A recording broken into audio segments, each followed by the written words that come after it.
Hey everyone, thanks for joining our podcast series, Health of Our Nation. My name is Nico Romero with HRBC Insurance.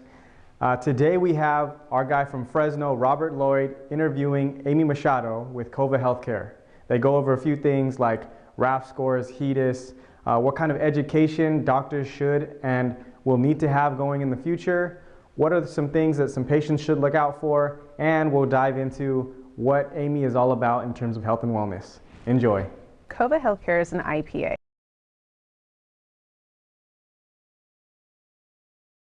A healthcare organization that services patients through managed care. Managed care would be helping patients with their utilization, helping physicians with managing cost of medical care and treatment to their patients, along with adding services for chronically ill and or chronic patients and education. What would be some common misconceptions people might have about KOVA or your guys' side of the business in general, whether it's doctors, patients, whatever? I would believe that the biggest misconception that our physicians have when it comes to an IPA is the fact that if they were to join an IPA, they lose control of their patient's care, the continuity of care. Their network of physicians and specialists is very small. Their capitation rates and or their revenue cycle is lessened when they join an IPA, which is by far one of the largest misconceptions of joining a independent physician association.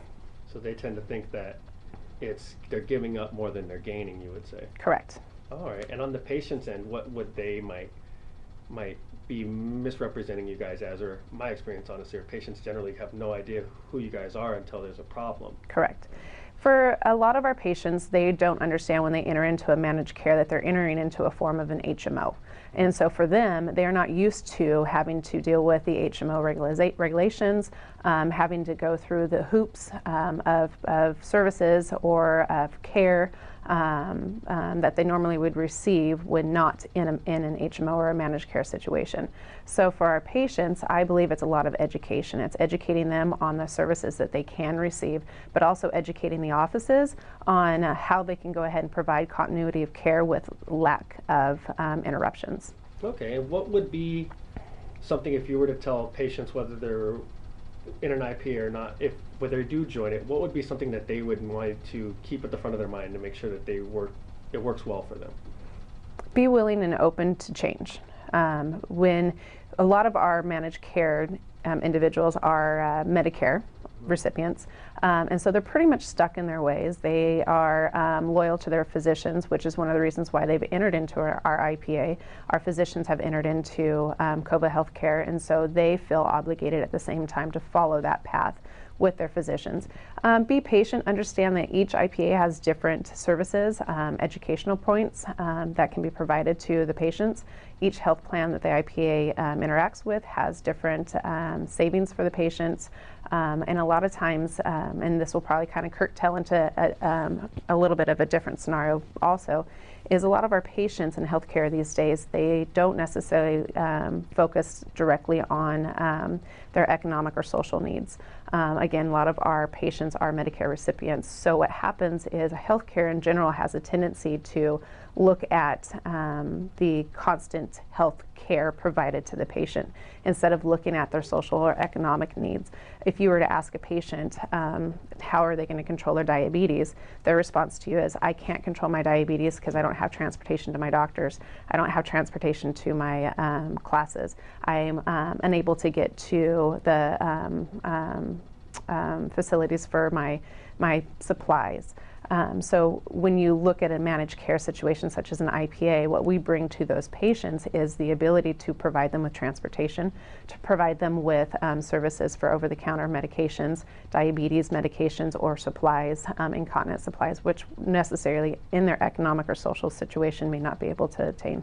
Yeah, and I'll say that's one thing I noticed on our end in working with your guys' side of the business is they've really been beefing up to address those issues, as you mentioned, with transportation. They've even included a lot of the over-the-counter stuff. I noticed plenty of doctors are starting to be like, well, your staples are now vitamin D, your staples are going to be CoQ10 if you're on a statin, you Correct. now have to take fish oil, and that becomes a staple, and easily you're looking at over $30 a month in supplies right there alone. And I know, especially if you're a Medi, $30 is a lot of money. It's not just throwaway money for those Correct. individuals.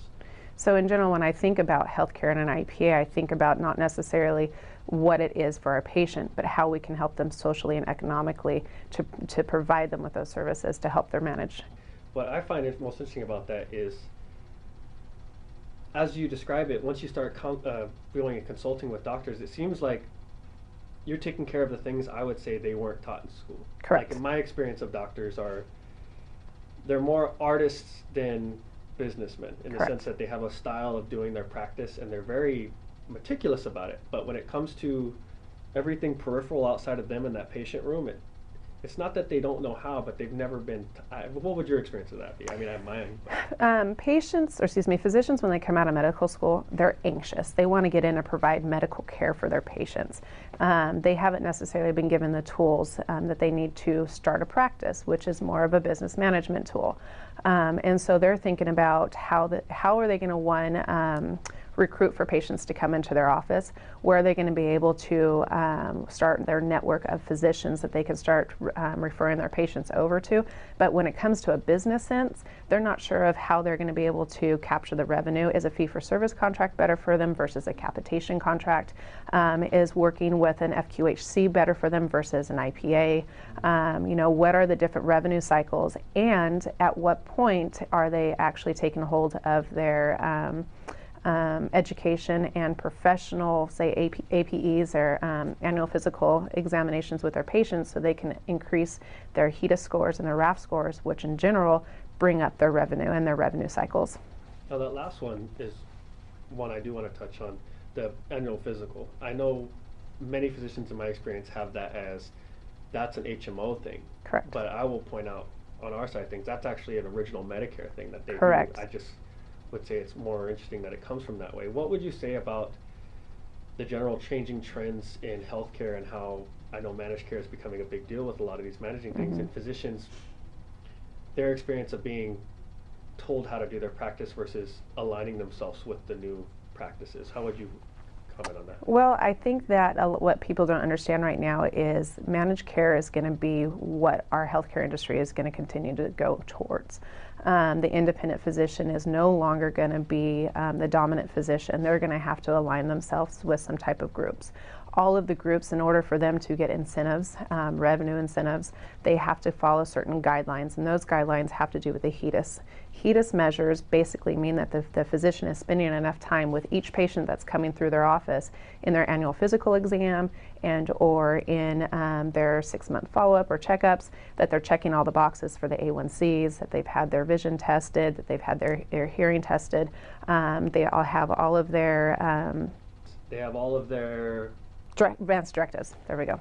So what patients need to understand is when they go in to see their physicians, it's not necessarily a chore for them to go in and see their physicians, and it shouldn't be a chore for their physicians to perform the annual health assessments. It's a way that each physician is hitting their benchmarks and their goals so that they can increase their overall revenue incentives that are coming down from state regulatory industries such as Medicare.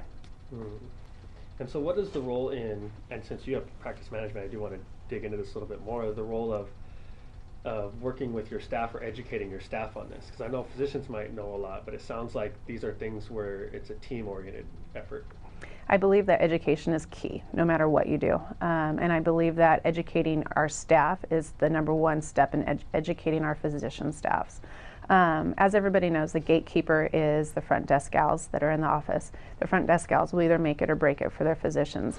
Unfortunately, a lot of times our front desk gals may not necessarily understand the importance of why we need to schedule an annual physical exam for a patient. They may not understand why they need to come in and listen to you yourself for the benefits for during open enrollment, or also listen to how MACRA is going to help the physician gain some revenue incentives at the end of the year. So for me, anytime I bring on one of our employees, one of my main goals with them is education, because education is key. No matter where you're at in your life, you have to educate your patients. You also have to educate your physician. And your physician, once they feel educated about something, they feel empowered. And each physician wants to feel empowered so they can provide better medical treatment. So what are your aspirations for KOVA and the healthcare industry in general? Feel free to scale it up or down, however you feel fit. Well, my aspirations for KOVA are widespread. Originally, when we set out to start KOVA, my initial aspiration for them was to become a Knox-Keene license holder, meaning that we would be able to go in and take full financial risks with institutions, other healthcare providers, along with our health plans. Currently we are a partial risk plan, or partial risk, how do I say that? Currently we are a partial risk IPA. That doesn't even sound right either. Well, just sum it up for the layperson, whether it's a patient or a new physician. What would that rocks are hard, water's wet mean for full risk or partial risk? Full risk means basically we can go in and we can take the professional and the institutional. Institutional means that we pay all of the claims for our patients that are going into the hospitals. Professional means that we're paying all of our claims to each physician for their medical treatment to the patient. Currently, we're only handling the professional side, and my goal for KOVA is that we will handle the whole gauntlet, professional and institutional, and become our own standalone health plan.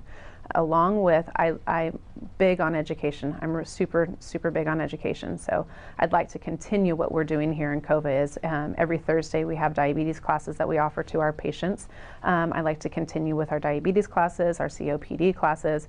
Not only that, I'd like to go ahead and branch out and offer certain CME credits to our physicians, work with the local UCSFs, and build a relationship with our local hospitals. So other than yourself, obviously, who would you say in the healthcare industry is doing it right?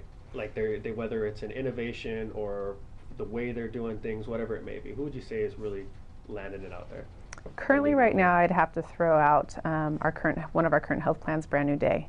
Brand New Day is really, again, looking not only at the patient's need in terms of their medical care, but also looking at their social and economical needs. I do believe that a patient who is fully educated about what their chronic need is going to be more adept to working on that situation to better their overall health in the long run. Brand New Day is offering, again, the transportations. They're offering the OTC closets. They're offering incontinence supplies. They're offering so many different aspects that a lot of our health plans, and I say this on my term, but a lot of the health plans may not necessarily really have a focus into. And again, I think that in order for our health system to work, we have to focus on the social and economical needs of each patient. And if I may add to that, something that I find that helps with them in particular is with an HMO, I know a lot of patients and doctors, they might have a bit of a gripe about referrals here or there. But I do notice, particularly with Brand New Day with you guys, your glasses and the hearing actually are all independently ran. They don't actually have to get referrals from the physicians. And Correct. I've noticed with the patients that helps out. The office respects it a lot, where they're like, that's one, I Absolutely. don't have to worry about that. It can be completely personal responsibility of the patient. Which Absolutely. I think, in my opinion, anytime we can have a patient take some responsibility over their health care, everybody wins. And to segue a little bit into that also, a lot of our patients, again, they are of Medicare age, and so a lot of our patients are confused on the services that they have available to them. They'll call into our office and they want to talk to our claims representative because they're not sure why they had this out-of-network bill. They want to talk to our utilization department because they're not sure, where they can go or how come they're waiting so long for a referral when their doctor told them that they could get in tomorrow. And so it's that educational part. It's helping our physicians and our patients, letting them understand that there's so many different facets to healthcare and how to work into that facet so it better suits them as a patient. Yeah, healthcare is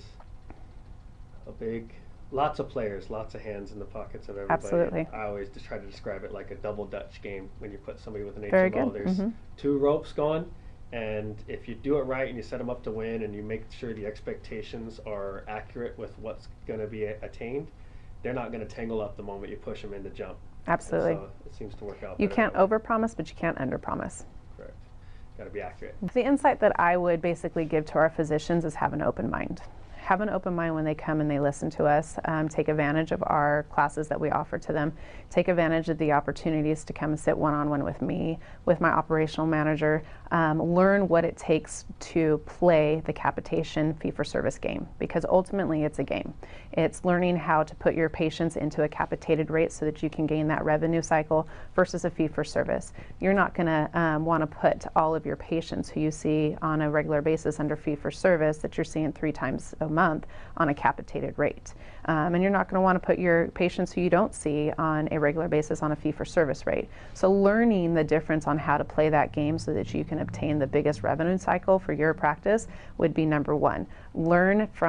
Ask questions, learn from somebody who obviously has a little bit of insight into it, and have an open mind.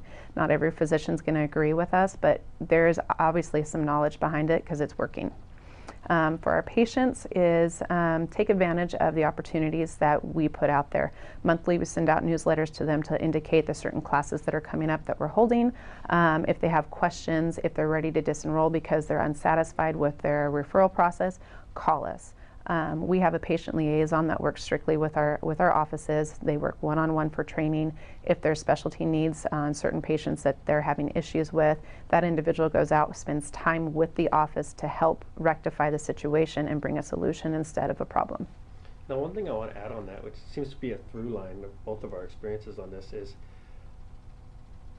there's a lot of win-win in healthcare, and I noticed that with your talk about the physicians of the education of, I seem to get the feel from them that, well, there's only this option, or there's Correct. like this or that. But it seems, my experience of healthcare is, as you say with education, there seems to be a variety of options. Well, your patient who comes in twice a year can have, well, options that work both fee-for-service or capitated, and both of those have options that work for the patient as well. Correct. There's opportunity on all sides. And for the patient, one thing I notice is the idea of, well, is this business just going to take advantage of me? And one thing I notice with healthcare, particularly with you guys, is that couldn't be farther from the fact. It seems like there's a lot of, I'm here to win if you win. Correct. And if you don't win, then we all lose. And that seems to be just an absolute through line through the practices that everyone seems to be doing and that you guys are doing.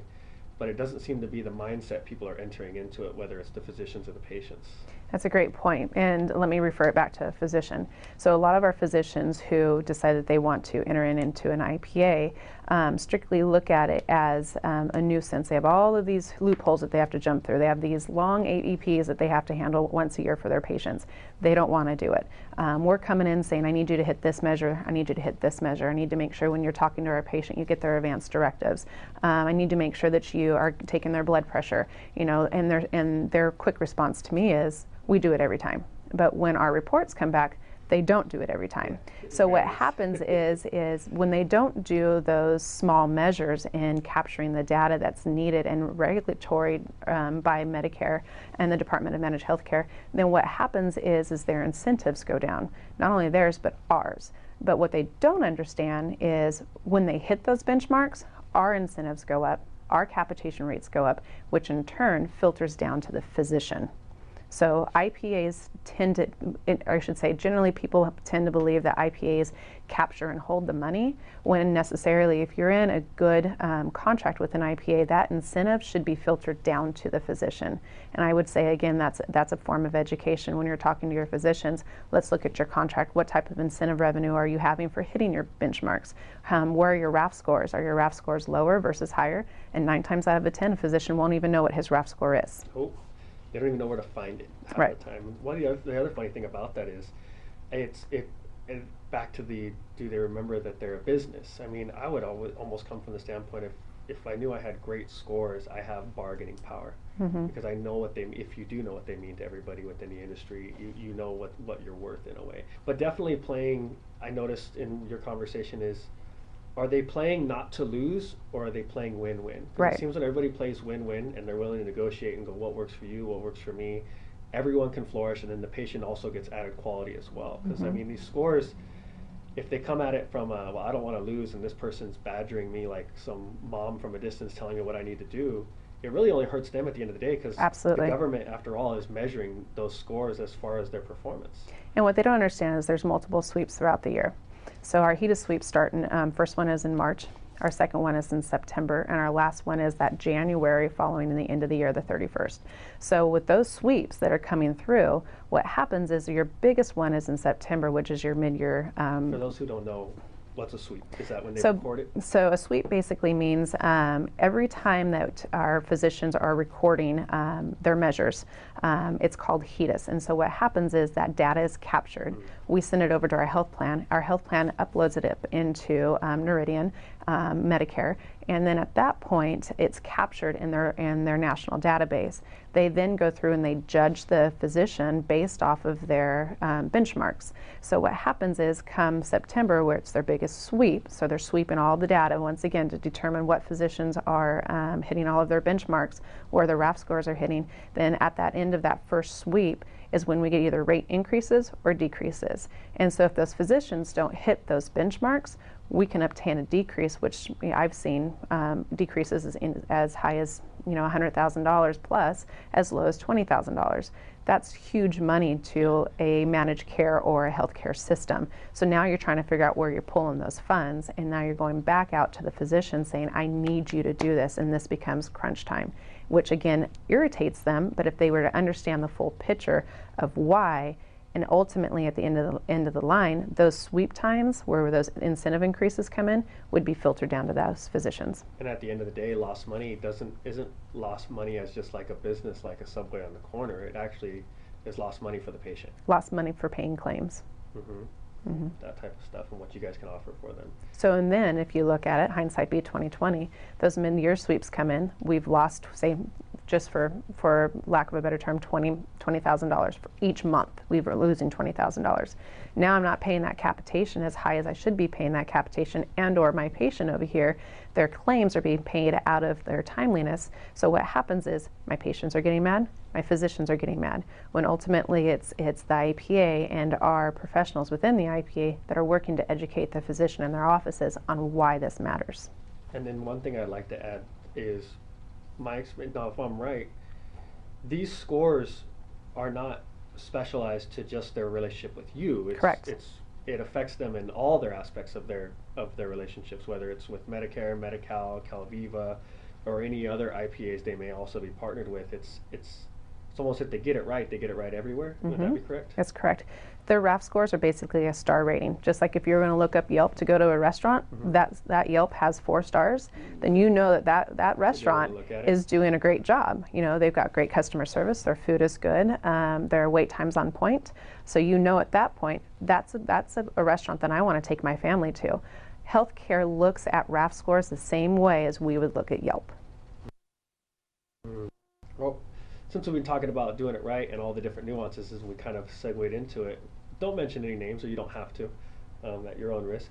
But where do we fall short in healthcare sometimes? Whether it's you personally or just in healthcare in general? I think everybody in healthcare falls short. I think the doctors fall short. I think the health plans fall short. I think that our government falls short. I think that it's the way that you work out of that shortcoming that helps better where you are in an industry and how you can provide services to your patients. I don't think that you can necessarily pinpoint one person, because it's a domino effect. Look what's happening in legislation right now. If you go ahead and domino that straight down into what you're dealing with, mom or dad, everything is affected by basically the universe, for lack of a better term. No, I'd agree. Now, because I get what you're saying with that it comes from everybody. What I might infer from that, especially when you brought the government one in there, is the unwillingness to play together. Absolutely. And I certainly could see that all over the healthcare industry, whether it's the front desk unwilling to help the patient who has a question, and maybe, I know some of our senior patients can be needy. Absolutely. And they can certainly get on our nerves sometimes, but that unwillingness to play team or to be in it together, that I'm taking care of me and mine, and everyone else can lose whether you care or not. I can definitely see how all of us can fall into that at times. Good one. So let's transition to you as a person, as if we haven't done enough of that already. That's always fun to talk about. It is. So I know that health is a big aspect of your life, which is funny, as you work in the healthcare industry. It's not a big fact of everyone in healthcare's industry life. But what has brought you to that? How does it affect your life and just your outlook on the healthcare industry as a whole? Well, I would say that a healthy life starts with a healthy mind, number one. And in order to obtain a healthy mind, you have to be able to have avenues for an outlet. Personally, myself, I have always been an athlete since, probably since I was in the womb. I came out kicking and screaming. I started my life with playing soccer, softball, transitioned into softball throughout high school, collegiately, and found a very big value in the process of physical activity for myself. I tell everybody that I'm a better mother, I'm a better wife, I'm a better friend. If I find the time in the morning for myself to work out, I work out every morning, probably about 4:30 in the morning until about 6 o'clock in the morning, and it helps open my mind, and it also shows for my family that healthcare is important. Not only through managed care and or healthcare systems, but your health is super important. I'm not a Nazi when it comes to obviously dinner time and food, but I do sit down and I educate them about what they're putting in their body and how that's going to affect them. Are you groggy? Are you groggy? Are you slow? What did you eat today? Did you eat a massive load of carbs? Probably it's going to go ahead and slow you down a little bit, honey. And also my daughter, who is a world champion cheerleader, she doesn't have time to sit around and not do anything to keep herself physically active. She is constantly doing 7 days a week of practice. My son, who is an avid baseball player, same thing. I believe that a successful adult is going to be an adult who is going to be able to encompass the ability of physical activity and team sports, because they're all going to hold you to an accountability level. Now, that's the one I want to ask you on a personal level is, so you're managing KOVA, you're obviously getting up at the crack of dawn to take care of your health. Your family is winning it all around in the sense that they're all successful in their sports. They're all doing more than just one thing, and they're all doing well in school. How, as a mom and business owner and everything, do you manage that? I thrive on it. To be honest with you, I thrive on it. It brings me the ultimate satisfaction when I know that I've sacrificed some of my time to give to my child to make them stronger. Because when they see that mom is taking her time for herself, but also who's there to push them, because my job as a parent is not necessarily to parent them, it's to guide them to become a young adult. And I can't necessarily tell them that what they've chosen in life is wrong, but I can definitely guide them in the right process, and giving them the ability to join team sports, to travel, to hopefully gain a collegiate scholarship. Those are all win-wins in my factor, because ultimately they're going to make them a well-rounded adult that an employer is going to want to employ. Awesome. And then for the mothers and fathers out there who maybe have a time conversation about, well, I hardly have time for anything, how would you what advice would you give to them? Because obviously you're meticulously managing your minutes, I would assume. I am. I really, truly am. The advice that I would give them is take a deep breath. There's always time for anything in your life. You just have to figure out what's going to be important for you. What's the importance in your life? Is it spending 20 minutes on the couch with your husband? No problem. Is it spending 30 minutes with your kids in a car?